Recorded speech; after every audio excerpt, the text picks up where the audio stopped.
জানো তো, আমার এক ভিউয়ার ঐশানী গুপ্তা খুব সুন্দর একটা কমেন্ট করেছে। ও লিখেছে, তোমার একটা জিনিস খুব ভালো লাগে যে তোমাদের ট্রান্সফারেবল জব হওয়া সত্ত্বেও তুমি যেখানে যে বাড়িতে যাও না কেন নিজের মতো করে সুন্দর করে যত্ন করে সাজিয়ে তোলো সেই জায়গাটা, যেটা সবাই হয়তো পারে না। অনেক অসুবিধা, অনেক অ্যাডজাস্টমেন্ট করতে করতে মানুষ হাঁপিয়ে গিয়ে নিজের শখটাই পূরণ করতে ভুলে যায়। তুমি সেটা পারছো, তার জন্য তোমার ফ্যামিলির যেমন অবদান আছে তেমন তোমার ইচ্ছেটার গুরুত্ব দিয়ে তুমিও করছো, সেটাও একসাথে খুব ভালো একটা দিক। থ্যাংক ইউ ঐশানী এত সুন্দর কমেন্ট করার জন্য। আসলে আমিও এই কমেন্টটা নিয়েই তোমাদের সাথে কিছু কথা শেয়ার করতে চাই। আসলে কি বলতো, প্রত্যেক মেয়েই না ছোট থেকেই একটা সুন্দর সংসারের স্বপ্ন দেখে। আমিও কিন্তু তার ব্যতিক্রম নই। বিয়ের পর আমাদের দুজনের যখন সংসার জীবন শুরু হয় তখন কিন্তু আমি সংসারে কিচ্ছু কাজ পারতাম না। আমার শাশুড়ি মা আমার সাথে 1 মাস ছিল, তখন আমাকে আমার শাশুড়ি মা অনেক কিছু শিখিয়ে দিয়েছিল। মামুনি যখন 1 মাস পর বাড়ি চলে গেল তখন কিন্তু এই বাড়িটাতে পুরো আমি একা থাকতাম।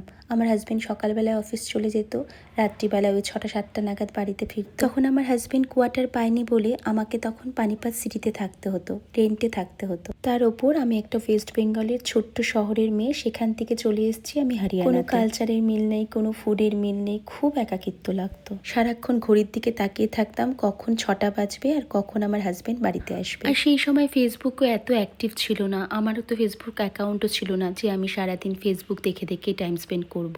তারপর ভাবতাম কি টিভি দেখে সময় কাটাবো, কিন্তু সেটাও পসিবল হতো না, কারণ সিটিতে খুব লোডশেডিং হতো সেই সময়। আর তখন তো আমি রান্না করতে পারতাম না, তাই মামুনি যাওয়ার আগেই 3 বেলার জন্য কুক রেখে দিয়ে গেছিল। বলতে গেলে আমার সেরকম কোনো কাজই ছিল না।